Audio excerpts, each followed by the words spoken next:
ฝันปูกับฝันคล้ายๆกับว่ามันมีความห่อนในตัวมันก็ลุดออกเพราะว่าจิตลุงปูนี่คันว่ามีสมาธิหลายมันสิลุดออกในขณะสิลุดออกมันห่อนแล้วก็คิดในใจว่าสิออกอีกแล้วอะคันสิออกอีกก็ขอให้ได้ไปเห็นโชคลาภเห็นอย่างแน่ว่าสิไปทางใดดีก็ตั้งจิตดึงจิตเจ้าของร่วมแล้วก็ค่อยๆลอยไปลอยมาลอยไปมองกล้องฉลากแล้วก็ไปเจอผู้ดูแลอยู่หันค่ะอาจจะเป็นผีหรือเทวดาอยู่หันที่เพิ่นดูแลกองฉลากที่ปกปักรักษาบ่ให้ภัยสิไปเบิ่งว่าเพราะว่าส่วนมากในภพภูมินั้นเลขเขาสิหูก่อนค่ะเขาสิป้องกันผู้ที่มีวิชาอาคมยังไปเอานะป้องกันค่ะบัดนี้กูก็เลยว่ามาทางนี้เพิ่นก็ถามมันล่ะก่อนโอ้ยมาหยังเนาะพวกคุณเจ้าโอ้ยก็สิมาเบิ่งโชคลาภพอสิได้ไปเป็นแนวทางให้ญาติโยมทั้งหลายผู้ที่เพิ่นมีทุกข์อยู่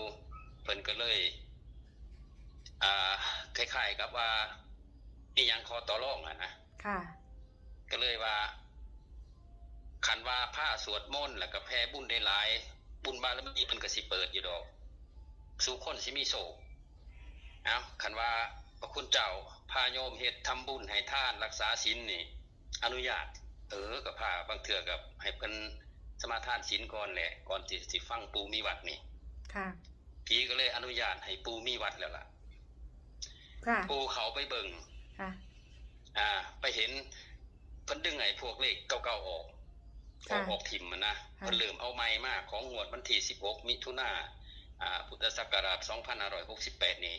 เพิ่นมาเสียบไว้แล้วค่ะเตรียมพร้อมที่สิให้เขาออกรางวัลตามเลขนี้